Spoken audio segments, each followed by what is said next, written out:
उधर जुल्फों में कंघी हो रही है, खाम निकलता है। खाम कहते हैं उलझे हुए बालों को, कि तेरे बाल अड़े हुए हैं। तो क्या कहता है शायर, उधर जुल्फों में कंघी हो रही है, खाम निकलता है, इधर रुक रुक के खिंच खिंच के हमारा दम निकलता है। इलाही खैर हो, उलझन पे उलझन बढ़ती जाती है, ना उनका खाम निकलता है ना हमारा दम निकलता है। बिस्मिल्लाहिर्रहमानिर्रहीम।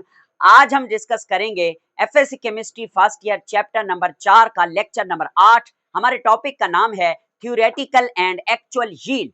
इस टॉपिक के नाम को समझने से पहले हम ये देखेंगे कि यील्ड किसको कहते हैं। यील्ड का लफ्ज इस्तेमाल होता है और यील्ड का मतलब होता है मिकदार। मिकदार माने मतलब क्या कहना चाहते हो, यानी जब भी कोई केमिकल रिएक्शन होता है तो उस केमिकल रिएक्शन के नतीजे में जो प्रोडक्ट बनता है उस प्रोडक्ट की जो मिकदार होती है उसे यील्ड कहते हैं। ओके, अब यील्ड की होती हैं दो किस्में, एक होती है एक्चुअल यील्ड, एक होती है theoretical yield. What is the difference between actual and theoretical yield, आइए देखते हैं। सबसे पहले हम बात करेंगे एक्चुअल यील्ड की। देखो एक्चुअल यील्ड से क्या मुराद है, the amount of the products actually obtained in a chemical reaction is called actual yield। क्या कहना चाहता है कि किसी भी केमिकल रिएक्शन में असल मिकदार जो प्रोडक्ट की बनेगी आफ्टर केमिकल रिएक्शन उसे नाम देंगे असल या एक्चुअल यील्ड का। आप इसको एक्सपेरिमेंटल यील्ड भी कहते हैं। क्यों? क्योंकि आप रिएक्शन करेंगे अपनी लैब में, वो एक्सपेरिमेंट हो रहा होगा, उस एक्सपेरिमेंट के नतीजे में बनने वाला जो प्रोडक्ट है उसे आप कहेंगे एक्चुअल यील्ड। ओके, यही असल यील्ड होती है। अब आगे चलते हैं, दूसरी होती है थ्योरेटिकल यील्ड। अब थ्योरेटिकल यील्ड क्या होती है? थ्योरेटिकल यील्ड की डेफिनेशन है the amount of the product calculated from the balance chemical equation is called theoretical yield. इसको क्या कहते हैं? बैलेंस केमिकल इक्वेशन की हेल्प से अपनी कॉपी और पेन के ऊपर आप पहले देखते हैं कि भाई मैं कितना रिएक्टेंट लूं तो कितना प्रोडक्ट बनेगा। तो बैलेंस केमिकल इक्वेशन के मुताबिक बनने वाली प्रोडक्ट की मिकदार को नाम देते हैं थ्योरेटिकल यील्ड का। आइए देखते हैं कैसे। हमारे पास ये एक केमिकल इक्वेशन है जिसे हम बैलेंस केमिकल इक्वेशन कहते हैं, पानी की फॉर्मेशन वाली। 2 मोल हाइड्रोजन इस्तेमाल हो रहा है, 1 मोल ऑक्सीजन यूज हो रहा है, 2 मोल पानी बन रहा है। आइए इसका मैथ देखते हैं। मैंने पिछले लेक्चर्स में बताया 2 मोल हाइड्रोजन का जो मैथ है वो 4 ग्राम होता है, 1 मोल ऑक्सीजन का जो मैथ है वो 32 ग्राम होता है, 2 मोल पानी का जो मैथ है वो 36 ग्राम होता है। अब 36 ग्राम पानी बन रहा है। कहना ये चाहता है कि अगर आप 4 ग्राम हाइड्रोजन लोगे, 32 ग्राम ऑक्सीजन लोगे और ये दोनों मुकम्मल तौर पर एक दूसरे के साथ रिएक्ट करेंगे तो ये 36 ग्राम पानी बनाएंगे। तो ये जो मिकदार आई हुई है, दिस मिकदार, this amount, this yield is called theoretical yield. क्यों? क्योंकि इसको हमने बैलेंस केमिकल इक्वेशन की हेल्प से फाइंड आउट किया है। जी सर। अब इसका मैं यूं भी आपको मिसाल देता हूं। एफएससी में टोटल मार्क्स हैं 1200। 1200 मार्क्स टोटल जो हैं वो थ्योरेटिकल यील्ड है। और एक्चुअल यील्ड क्या होगी? आप लोग एग्जाम के लिए तैयारी करोगे, एग्जाम दोगे, पेपर चेक होंगे, नंबर लगेंगे, जो ऑब्टेन्ड मार्क्स आप हासिल करोगे वो आपकी एक्चुअल यील्ड होगी, जो आप after experiment, after paper delivering and checking जो आपको मिलेगी। तो ये इसका कॉन्सेप्ट है। आइए आगे चलते हैं। अब वो एक बात करता है बड़ी जबरदस्त, जो कि हमारा एक शॉर्ट क्वेश्चन भी है। वो कहता है भाई जी, actual yield is always less than that of theoretical yield. जो एक्चुअल यील्ड होती है, असल यील्ड होती है, वो थ्योरेटिकल यील्ड से क्या होती है? हमेशा कम होती है।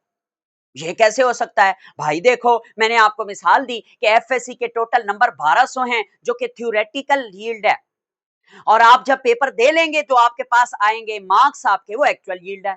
आप कभी 1200 में से 1250 नंबर तो नहीं लेते, आप 1200 में से 1150 नंबर लेते हैं। तो आपके जो एक्चुअल मार्क्स होते हैं वो कम आते हैं ओरिजिनल या थ्योरेटिकल से।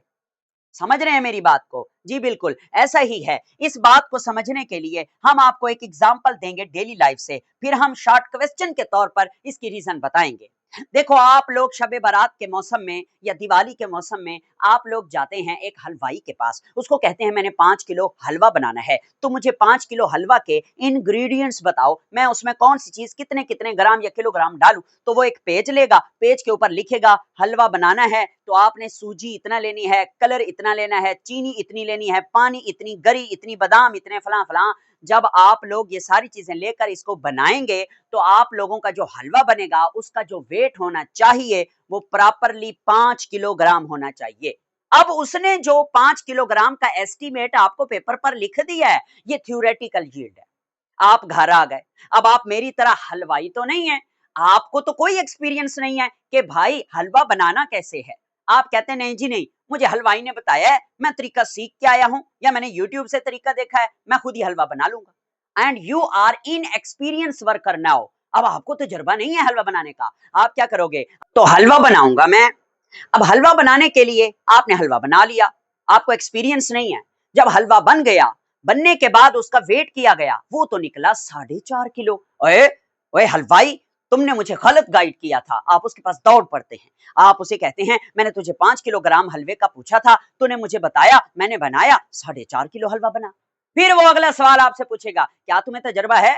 आप कहोगे नहीं, मैं तो इनएक्सपीरियंस वर्कर हूं। तो अगर आप इनएक्सपीरियंस वर्कर हैं तो बीच में हलवा बनाते दौरान आपसे प्रोडक्ट की मिकदार जाया हुई है। कैसे जाया हुई है, आपने देखा बादाम बड़े प्यारे हैं, खूबसूरत नजर आ रहे हैं, कुछ चख लेता हूं। 3-4 बादाम आप वहां खा गए, कुछ गरी खा गए, कुछ काटते हुए गिर गए, कुछ छीलते हुए गिर गए, कुछ सूजी पकाते हुए गिर गई, कुछ आपने धोते हुए बर्तन वेस्ट कर दिया, कुछ बर्तन को लग गई सूजी, कुछ जो है ना आप वैसे ही बनाते दौरान चख चख के जायका कैसा बना है वो मुका गए। तो आपकी वजह से, आपके गैर तजर्बाकारी होने की नतीजे में आपके बनने वाले हलवे की मिकदार जो है वो कम है। तो अब जो आपके पास आफ्टर एक्सपेरिमेंट हलवा बनाने के बाद मिकदार आई है वो आपकी एक्चुअल यील्ड है। उस बंदे ने जो आपको फड़े के ऊपर लिख दिया था वो थी आपकी थ्योरेटिकल यील्ड। तो हमेशा एक्चुअल यील्ड इसलिए कम होती है क्योंकि ज्यादातर वर्कर जो होते हैं वो इनएक्सपीरियंस होते हैं और वो वेस्ट कर देते हैं अमाउंट, प्रोडक्ट, मिकदार को। जी कैसे, अब आप शॉर्ट क्वेश्चन कैसे लिखेंगे कि actual yield is always less than that of theoretical yield. Reason, पहली reason, inexperience worker may waste amount of product, amount of product. जो इनएक्सपीरियंस वर्कर होता है वो मिकदार को जाया कर देता है प्रोडक्ट की। क्यों क्यों क्योंकि जब वो कोई भी चीज वॉश करता है, वॉशिंग कर रहा होता है, या फिर वो फिल्टर कर रहा होता है, फिल्ट्रेशन, छानना, या फिर वो क्या कर रहा होता है, उसके बाद ड्राइंग कर रहा होता है, या फिर वो सेपरेशन कर रहा होता है। अब केमिस्ट्री में हलवा तो नहीं बनाएंगे ना, केमिस्ट्री में लैब के अंदर आप कोई भी रिएक्शन करेंगे, separation by funnel, separation by separating funnel, या सेपरेशन बाय डिस्टिलेशन, ये वो चीजें हैं जो केमिस्ट्री की लैब में होती हैं। यानी जब केमिस्ट्री लैब में आप कोई केमिकल या कोई रिएक्शन कर रहे होते हैं तो उस दौरान आपको वॉशिंग भी करनी होती है, आपको चीज़ों को फिल्टर भी करना होता है, आप चीज़ों को ड्राई भी कर रहे होते हैं, चीज़ों को सेपरेट भी कर रहे होते हैं। सेपरेशन के 2-3 तरीके हैं, हम आगे चल के पढ़ेंगे, separation by separating funnel and separation by distillation. तो इन तमाम प्रोसेसेस के दौरान जो इनएक्सपीरियंस वर्कर है, जिसको तजर्बा नहीं है, या जो नया बंदा है लैब के अंदर, वो इन प्रोसेसेस के दौरान मिकदार जो है वो घटा जाएगा, यानी काफी सारी चीजें जाया हो जाएंगी, जिसकी वजह से जो एक्चुअल यील्ड बनेगी उसकी मिकदार पर असर पड़ेगा, वो कम होगी। दूसरी रीजन क्या हो सकती है, दूसरी रीजन ये हो सकती है कि may side reaction occur. Side reaction से क्या मुराद है कि आपने जो लिया, आपने जो है 4 ग्राम हाइड्रोजन लिया और 32 ग्राम ऑक्सीजन लिया, तो 4 ग्राम में से 3 ग्राम हाइड्रोजन तो यूज हो, 1 ग्राम हाइड्रोजन जो है वो कहीं से लीक होकर उड़ जाए और कहीं और किसी और से रिएक्शन करके कुछ और बना दे। ये तो साइड रिएक्शन हो गया ना। अगर साइड रिएक्शन हो रहा होगा तो तब भी एक्चुअल यील्ड जनाबे वाला कम आएगी। और उसके बाद अगर आपका रिएक्शन रिवर्सिबल है, रिवर्सिबल रिएक्शन है, तो उसमें क्या होता है, रिएक्टेंट प्रोडक्ट बना रहे होते हैं और प्रोडक्ट मिलके दोबारा से रिएक्टेंट बना रहे होते हैं। तो इसमें प्रोडक्ट की मिकदार हमें मैक्सिमम नहीं मिल सकती रिवर्सिबल रिएक्शन में, क्योंकि रिएक्टेंट प्रोडक्ट में जा रहे हैं, प्रोडक्ट दोबारा रिएक्टेंट में आ रहे हैं। तो रिवर्सिबल रिएक्शन में भी हमें प्रोडक्ट की मिकदार हमारी डिमांड के मुताबिक नहीं मिलती। तो अगर पेपर में शॉर्ट क्वेश्चन आ जाए कि एक्चुअल यील्ड कम क्यों होती है थ्योरेटिकल से, तो आप यही लिखेंगे जो मैंने आपके सामने लिखा है। Is that clear? Yes sir. अब हम चलते हैं इस टॉपिक की आखिरी बात पे। वो कहता है एक लफ्ज है efficiency of reaction, efficiency of reaction, यानी किसी भी रिएक्शन की जो एफिशिएंसी है वो हम कैसे मालूम करेंगे। रिएक्शन की एफिशिएंसी को मालूम करने के लिए एक टर्म है जिसे नाम देते हैं percentage yield. Percentage yield, percentage yield की क्या डेफिनेशन होगी? The actual yield, the actual yield divided by theoretical yield, divided by theoretical yield multiply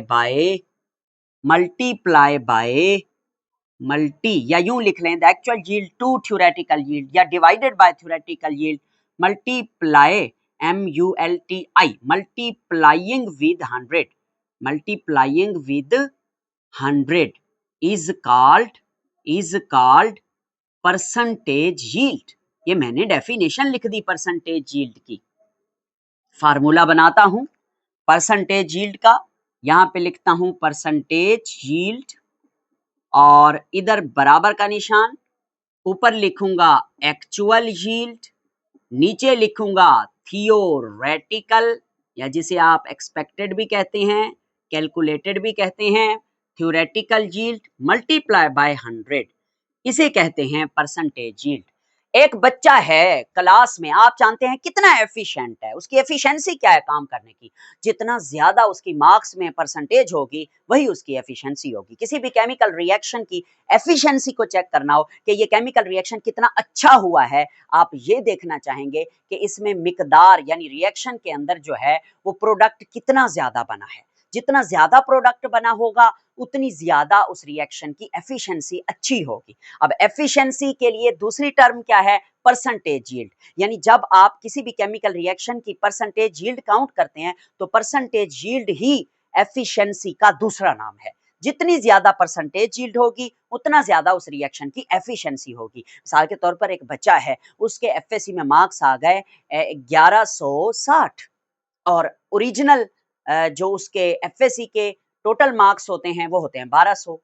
तो आप क्या करेंगे? उसकी परसेंटेज निकालेंगे, ऊपर लिखेंगे उसके एक्चुअल मार्क्स जो उसने ऑब्टेन्ड किए हैं 1160 और नीचे लिखेंगे आप 1200, उसको मल्टीप्लाई करेंगे 100 से, उस बच्चे की ओवरऑल परसेंटेज निकल आएगी। यहाँ भी ऐसे ही होता है। समझ आ गई ना मेरी बात की? जी हाँ। अब हम चलते हैं सैंपल प्रॉब्लम 14.20, ये आखिरी न्यूमेरिकल है इसके अंदर। क्विक चेक का भी एक है, वो भी हम देखेंगे, मगर पहले इसको देखेंगे। जिस बच्चे को ना लिमिटिंग रिएक्टेंट आता है और किसी भी रिएक्शन में लिमिटिंग रिएक्टेंट निकालना आता है, उसको परसेंटेज यील्ड, उसको एक्चुअल यील्ड, उसको थ्योरेटिकल यील्ड निकालना सब आता है।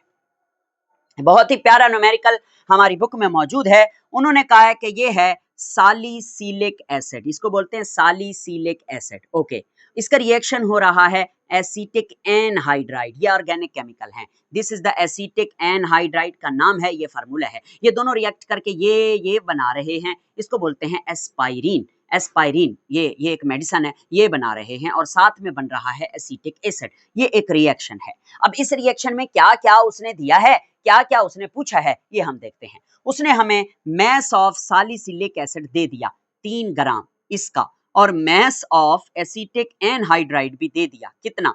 6 ग्राम इसका। और फिर अगली बात सुने, इन दोनों का यानी कि सालिसिलिक एसिड का और एसिटिक एनहाइड्राइड का दोनों का मोलर मैस भी उसने दे दिया है। अच्छा, हम खुद भी कैलकुलेट कर सकते हैं, आपको तरीका आता है क्योंकि कार्बन, हाइड्रोजन और ऑक्सीजन है इसमें।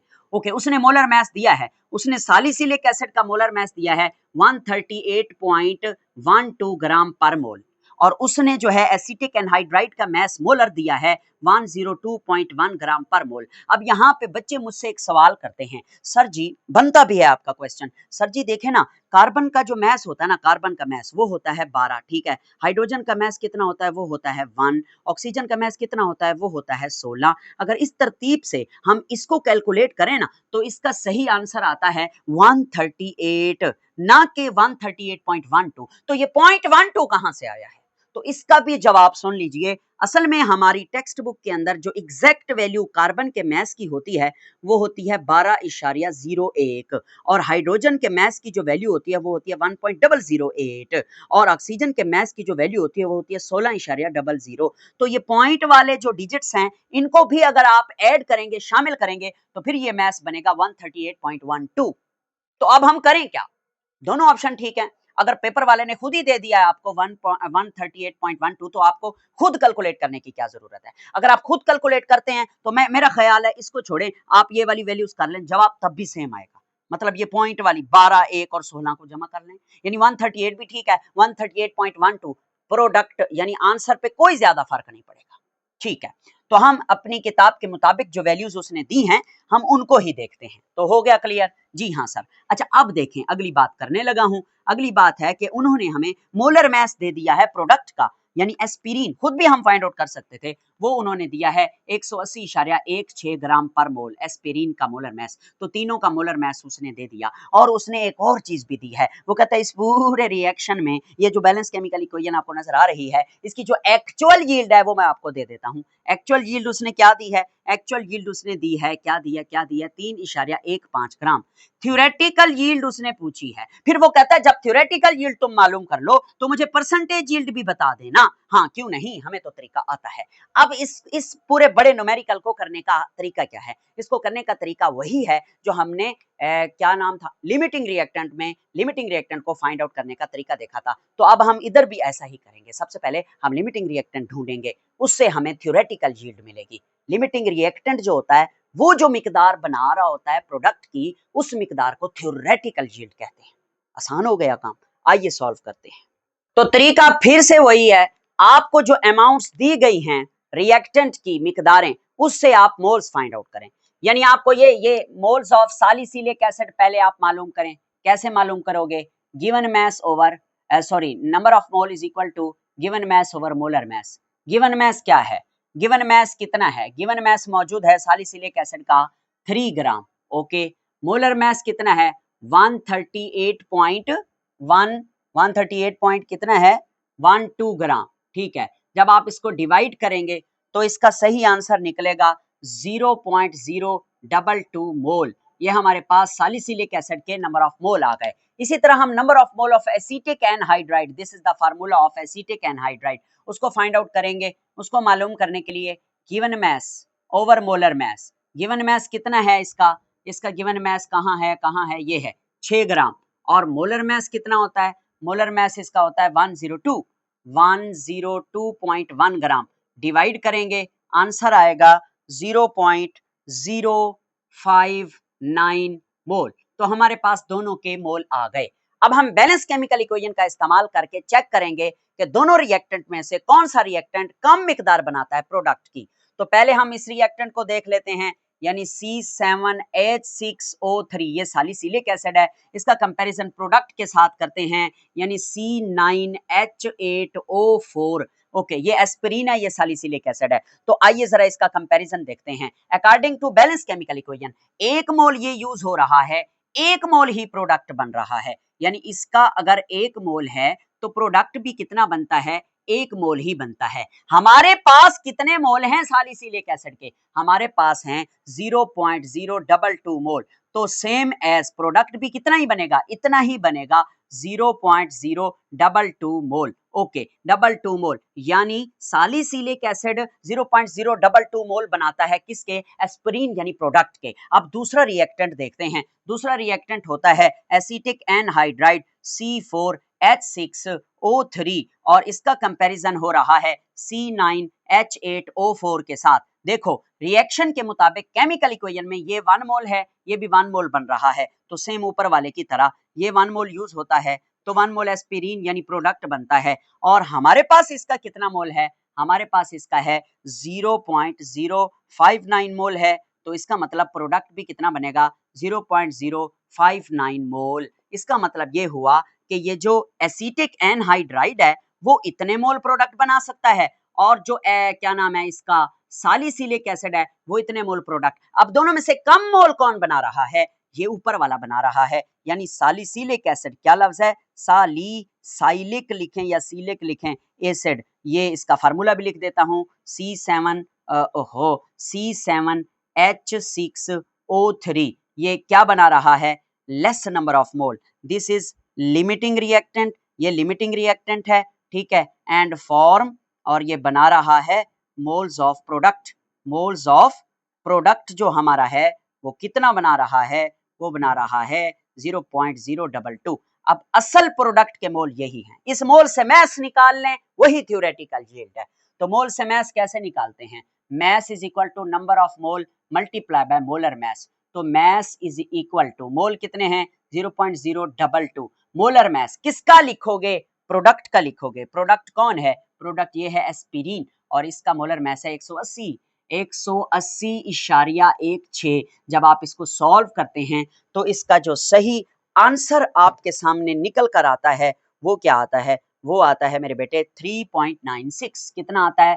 3.96 ग्राम। अब ये क्या है? This is called theoretical yield. ये थियोरेटिकल यील्ड है जो हमने बैलेंस केमिकल इक्वेशन की हेल्प से मालूम की है। एक्चुअल यील्ड आपके पास है पड़ी, ये देखें, ये एक्चुअल यील्ड है, ये थ्योरेटिकल है। देखो थ्योरेटिकल ज्यादा है, एक्चुअल कम है। अब आप चाहते हैं मुझे परसेंटेज यील्ड मिल जाए, तो फिर लगाइए ना फार्मूला, ऊपर लिखिए एक्चुअल यील्ड को, नीचे लगाइए थियोरेटिकल यील्ड को, तो मल्टीप्लाई कीजिए 100 के साथ। तो आप देखो एक्चुअल यील्ड कितनी है, ये है, ये 3.15 ग्राम, और थ्योरेटिकल कितनी निकली है 3.96 ग्राम, मल्टीप्लाई बाय 100। जब जनाबे अजीज आप इसको सॉल्व करते हैं तो आपके पास परसेंटेज 79.55 आती है, 79.55%। This is called percentage yield. जो भी न्यूमेरिकल आपके सामने आता है ना, थ्योरेटिकल यील्ड मालूम करनी हो, एक्चुअल दी गई हो, इसी तरीके से करोगे। और फिर परसेंटेज का तरीका भी मैंने बता दिया। क्विक चेक 4.10 यानी आखिरी न्यूमेरिकल, वो क्या कहता है? सेम वैसे ही है जैसा हमने अभी अभी किया है। सवाल क्या है उसमें? चूने का पत्थर यानी कैल्शियम कार्बोनेट को हीट किया, रोस्ट किया, भुना, तो उसकी हीट करने से वो डिकम्पोज हुआ, उसने कैल्शियम ऑक्साइड और कार्बन डाइऑक्साइड बनाया। ये हमारा रिएक्टेंट है और ये हमारा प्रोडक्ट है, ठीक है। इसमें वो कहता है actual yield of calcium oxide, जो हमारा प्रोडक्ट है, वो 2.5 किलोग्राम है। अब किलोग्राम को जो है आप ग्राम में तब्दील करो, इसको 1000 पे डिवाइड कर दोगे गालबन 2500 ग्राम हो जाएगा। ओके, उसके बाद कहता है मैस ऑफ कैल्शियम कार्बोनेट यानी कि चूने का पत्थर जो हमारा रिएक्टेंट है वो दिया है 4.5 किलोग्राम। अब किलोग्राम को आप ग्राम में तब्दील करोगे तो इसको भी 1000 पे डिवाइड करोगे, 4500 ग्राम आपका ये आंसर आ जाएगा। उसके बाद वो पूछता है क्या? कहता है थ्योरेटिकल यील्ड मालूम करके दो, फिर परसेंटेज यील्ड मालूम करके दो, ये वो पूछता है। तो अब आप क्या करेंगे? अब आप देखेंगे कि जो लिमिटिंग रिएक्टेंट कौन है, तो लिमिटिंग रिएक्टेंट तो एक ही है, रिएक्टेंट ही एक है, यही लिमिटिंग है क्या? ये यही है, बस कोई लिमिटिंग रिएक्टेंट नहीं है। तो इसका तरीकाकार तो हम जाहिर है वही देखेंगे ना जो हम पहले करते आ रहे हैं।